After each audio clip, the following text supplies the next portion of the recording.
3 inchieste per far luce sul deragliamento del tram avvenuto lunedì sera alla Guizza, che ha provocato il ferimento dell'autista e di altri 3 passeggeri. La prima è quella avviata dalla Procura, che ha dato mandato ai carabinieri di acquisire tutta la documentazione tecnica. La seconda è quella del Ministero, che utilizzerà l'Ufficio Speciale Trasporti e Impianti Fissi per verificare se quanto accaduto possa replicarsi su altri mezzi della flotta Traslor padovana.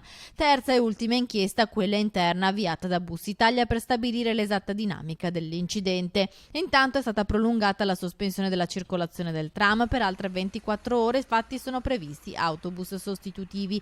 In una nota ufficiale Bus Italia spiega che la sospensione della circolazione è stata decisa per consentire ai tecnici degli interventi di ripristino della linea di alimentazione elettrica a seguito dello svio avvenuto lunedì sera.